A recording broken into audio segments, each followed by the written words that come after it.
Very good morning साथियों। तो हम बात करने जा रहे हैं आज प्रस्तावना की। और जैसा कि आपको पता है कि संविधान की पुस्तक प्रस्तावना से ही स्टार्ट होती है, ठीक है। अच्छा, प्रस्तावना जो हमारा आधारित है वो कहाँ से आधारित है, किस सब्जेक्ट पे आधारित है? तो उद्देश्य प्रस्ताव जो पंडित जवाहरलाल नेहरू ने सन 13 दिसंबर सन 1946 13 दिसंबर 1946 को उद्देश्य प्रस्ताव लेकर आए थे पंडित जवाहरलाल नेहरू, जिस प्रस्ताव को संविधान सभा द्वारा 22 जनवरी 1947 को स्वीकार कर लिया गया। उसी प्रस्ताव के आधार पर आधारित है क्या आपका प्रस्तावना, ठीक है। और प्रस्तावना को संविधान की कुंजी कहा जाता है। ये बात याद रखना है कि संविधान की कुंजी किसको कहा जाता है? प्रस्तावना को कहा जाता है, ठीक। अब प्रस्तावना संविधान का भाग होते हुए भी कानूनी रूप से संविधान का भाग नहीं है। इसके लिए हम 2-4 पॉइंटों पे बात करेंगे, जैसे union of India versus Madan Gopal का जो केस हुआ, और बेरुड़ीवाद, केशवानंद भारती का केस, 42वां संशोधन। उसके साथ ही हम देखेंगे कि जो हमारा प्रस्तावना है, प्रस्तावना में 3 प्रकार के न्याय, 5 प्रकार की स्वतंत्रता और 2 प्रकार की समानता की व्याख्या की गई है, और 4 मूल तत्व के बारे में बताया गया है, ठीक है। तो पहले शुरू करते हैं। यूनियन ऑफ इंडिया बनाम मदन गोपाल, ये 1957 में ये केस हुआ था। इस केस के आधार पर बोला गया कि प्रस्तावना को न्यायालय में परिवर्तित नहीं किया जा सकता, ठीक है। यानी विधायिका द्वारा या संसद द्वारा न्यायालय में प्रस्तावना को परिवर्तित नहीं किया जा सकता। चलिए, वो तो विधायिका तो संशोधन में आ जाएगा, न्यायालय की बात हो गई। मतलब सीधी सी मोटी मोटी बात ये कि देश का कोई भी नागरिक या कोई भी अधिकारी या नेता, कोई भी अगर प्रस्तावना की अवहेलना करता है तो कानूनी रूप से उसे दंड नहीं दिया जा सकता। ये कब हुआ भाई? 1957 में। लेकिन 1960 में वेरुवाड़ीवाद हुआ था। वेरुवाड़ीवाद ने क्या किया कि प्रस्तावना संविधान का अंग नहीं है। ये न्यायालय ने बोला 1960 के वेरुवाड़ी विवाद में कि प्रस्तावना संविधान का अंग नहीं है, ठीक है। लेकिन केशवानंद भारती केस 1973 में हुआ, केशवानंद और वर्सेस केरल राज्य के बीच में। तो इसमें सर्वोच्च न्यायालय ने, सुप्रीम कोर्ट ने कह दिया कि प्रस्तावना संविधान का अंग है। सर्वोच्च न्यायालय ने क्या बोला कि प्रस्तावना संविधान का अंग है, और विधायिका उसमें संशोधन भी कर सकती है। देखिए, बेरुवाड़ीवाद में जो 1960 में हुआ था, इसमें सर्वोच्च न्यायालय ने ही कहा था कि विधायिका यानी संसद, पार्लियामेंट संशोधन, प्रस्तावना में संशोधन नहीं कर सकती। लेकिन इसी के बाद जो आपका केशवानंद भारती बनाम केरल राज्य का केस हुआ 1973 में, इसमें कह दिया गया, सर्वोच्च न्यायालय द्वारा ही कहा गया कि प्रस्तावना संशोधन का अंग, संविधान का अंग है, विधायिका द्वारा संशोधित भी किया जा सकता है, लेकिन नकारात्मक रूप से संशोधन नहीं हो सकता, बल्कि प्रस्तावना को और भी मजबूत और इसको विस्तार करने के लिए ही इसमें संशोधन किया जा सकता है। और साथ ही साथ सुप्रीम कोर्ट ने, सर्वोच्च न्यायालय ने यह भी बोला कि संशोधन किसी भी मैटर पे हो सकता है, लेकिन संविधान के मूल ढांचे को संशोधित नहीं किया जा सकता। और मूल ढांचा कौन है? मूल ढांचा प्रस्तावना है। संविधान का मूल ढांचा कौन? प्रस्तावना। यानी मूल ढांचे को संशोधित नहीं किया जा सकता, अदरवाइज किसी को भी संशोधित किया जा सकता है।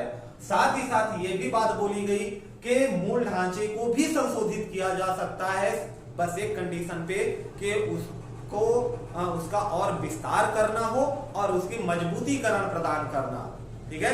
उसका नकारात्मक नेगेटिव पॉइंट पे हम उसका संशोधन नहीं कर सकते, ठीक। अच्छा, 42वां संशोधन अधिनियम जब 1976 में आया, 42वें संशोधन अधिनियम के द्वारा कुछ नए शब्द जोड़े गए थे संविधान में, वो नए शब्द कौन कौन से थे? समाजवादी, पंथ निरपेक्ष और राष्ट्र की अखंडता। देखिए यहाँ पे प्रस्तावना से उन्हीं मेन पॉइंट को चुन के लिया गया है जो कि इंपॉर्टेंट है एग्जाम की दृष्टि से। बाकी तो सब कहानियां हैं, मेन पॉइंट पे फोकस करेंगे, ठीक है। जो 42वें संशोधन अधिनियम 1973 के तहत 3 नए शब्दों को जोड़ा गया आपके संविधान में, वो शब्द है समाजवादी, पंथ निरपेक्ष, राष्ट्र की अखंडता, ठीक है। अच्छा, हमारे संविधान में, पूरी संविधान की बुक में कहीं पर भी संघीय शासन शब्द का प्रयोग नहीं किया गया है। किस शब्द का प्रयोग किया गया है भाई? राज्यों का संघ, राज्यों का, भारत राज्यों का संघ है, और संघीय शासन शब्द का प्रयोग नहीं है, क्योंकि संघीय शासन प्रणाली यहाँ पे नहीं चलती। संघीय शासन प्रणाली कहां पे चलती है? जो अमेरिका की शासन प्रणाली है वो संघीय है, वो छोटे छोटे संघ मिलके बने, वो संघीय हो गया। भारत छोटे छोटे में मिलके नहीं बना, भारत को छोटे छोटे टुकड़ों में तोड़ा गया है ताकि सही से व्यवस्था चल सके, जिनको हम प्रदेश कहते हैं, प्रांत कहते हैं, ठीक है। तो ये छोटी मोटी बातें थी। अब हम मूल रूप से बात करेंगे कि प्रस्तावना में किन प्रकार के न्याय, 5 प्रकार की कौन सी स्वतंत्रता और 2 प्रकार की कौन सी समानता और 4 मूल तत्व क्या आते हैं, ठीक है। ये इंपॉर्टेंट है, कभी कभी यहां से भी सवाल बनते हैं, एक बार रफ कर देते हैं हम, तब तक अगर आपको स्क्रीनशॉट लेना है तो देख लीजिए। जैसा कि हमने बात किया, 3 प्रकार का न्याय, 5 प्रकार की स्वतंत्रता, 2 प्रकार की समानता और 4 मूल तत्व हैं आपके प्रस्तावना में, ठीक है। अच्छा, प्रस्तावना किस देश से लिया गया है? तो अमेरिका से लिया गया है। भारत का जो लिखित संविधान है वो फ्रांस की अवधारणा पर अवधारणा है, ठीक है। यानी हमने लिखित संविधान कहां से लिया है? फ्रांस से। फ्रांस में लिखित, अमेरिका में लिखित संविधान नहीं है। साथ ही साथ ये भी जानना जरूरी है कि भारत की राजनीति का जो सर्वोच्च है, राजनीति सर्वोच्च क्या है? संविधान है। और अगर आपसे पूछा जाए कि भारत की सबसे पवित्र पुस्तक कौन सी है, सबसे पवित्र ग्रंथ कौन सा है भारत का, न कि किसी रिलीजन का, तो वो कौन सा होगा? आपका संविधान होगा। और एक बात और कि संविधान, आप भारत का जो संविधान है वो दुनिया का सबसे बड़ा लिखित संविधान है, और कई कंट्रियों में संविधान उनका बहुत लचीला है या बहुत कठोर है। भारत का संविधान ना ही ज्यादा लचीला है और ना ही ज्यादा कठोर है। संविधान कितने दिन में लिख के तैयार किया गया था भाई?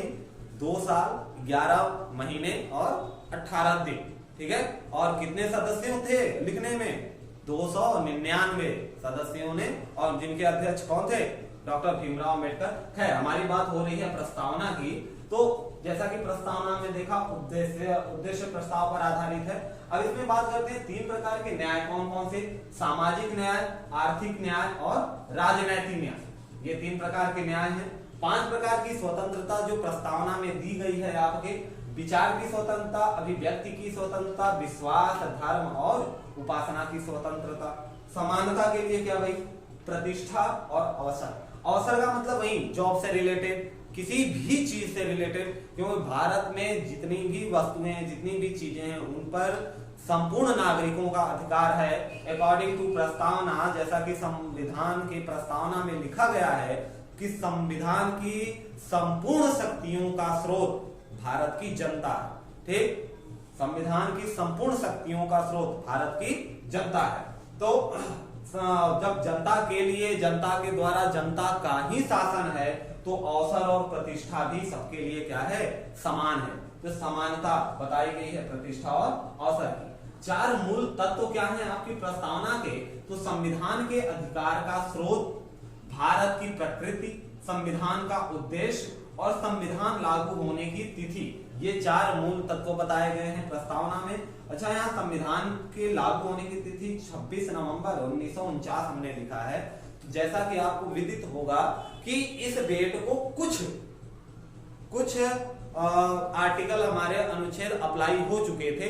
पूर्ण रूप से संविधान लागू हुआ था 26 जनवरी 1950 में, ठीक है।